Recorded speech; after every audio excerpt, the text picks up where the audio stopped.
नमस्कार, मैं हूँ लीला। स्वागत है आपका हमारे चैनल में। आज का विषय है कम से कम समय में और कम से कम सामग्री से निर्जला काशी व्रत की पूजा कैसे करें। अगर आप जॉब करते हैं और आपके पास ज़्यादा समय भी नहीं है और ज़्यादा सामग्री भी नहीं है तो आप पूजा कैसे करें। निर्जला काशी के दिन सुबह जल्दी उठें, स्नान करें, शुद्ध वस्त्र पहनें। उसके बाद आप कोरा मिट्टी का घड़ा जल से भर लें। निर्जला काशी को जल का दान करना सबसे उत्तम, सबसे बड़ा दान माना गया है। कोरा घड़ा जल से भरकर दान करें, ये बहुत उत्तम है। घड़ा ना भी हो तो आप इस दिन जल आप किसी न किसी को जरूर पिलाएं। इस घड़े को आप अपने घर के मंदिर के सामने रखकर भी पूजा कर सकते हैं, जहाँ फिर किसी भी जगह पर घर की किसी भी जगह पर पूजन कर सकते हैं। जिस जगह पर आपने पूजा करनी हो, सबसे पहले आप उस जगह को अच्छे से साफ करें और पहले आप घड़े का पूजन करें, उसके बाद आप उसे दान करें। सबसे पहले आप शुद्ध देसी घी का दीप जलाएं।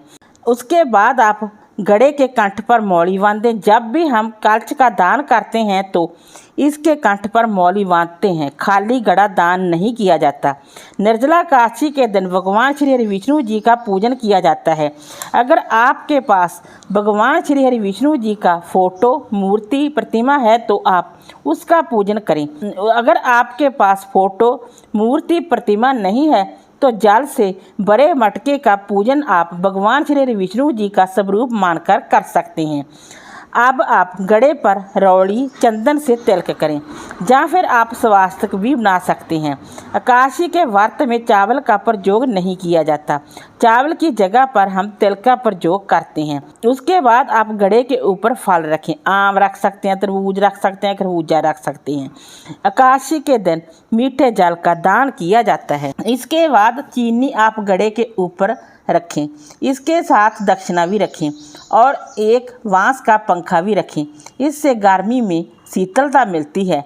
अगर आपने व्रत किया हुआ है तो आप यहीं बैठकर कथा भी सुन सकती हैं।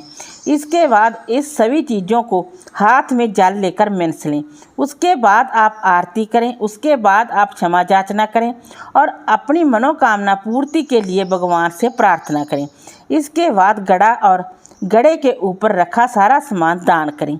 ये सारा सामान किसी गरीब को भी दे सकते हैं, या फिर किसी पंडित जी को भी दे सकते हैं, या फिर आप मंदिर में भी दे सकते हैं। इस तरह निर्जला काशी व्रत का पूजन कम से कम सामान में किया जाता है। अब हम जानते हैं निर्जला काशी व्रत कैसे करें। ये तो आप सब जानते हैं कि निर्जला काशी व्रत में अनाज का बिल्कुल भी सेवन नहीं किया जाता, सिर्फ फलाहार ही खाया जाता है। निर्जला काशी के दिन जल भी ग्रहण नहीं किया जाता। पूरा दिन कुछ खाते पीते नहीं। अगर आप निर्जला काशी व्रत निर्जल रहकर कर सकते हैं तो अति उत्तम।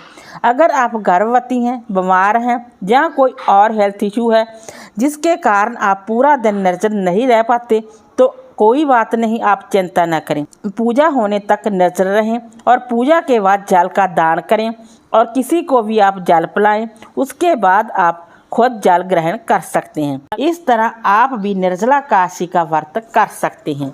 वीडियो अच्छा लगा हो तो लाइक कीजिए, शेयर कीजिए, सब्सक्राइब कीजिए। Thanks for watching this video.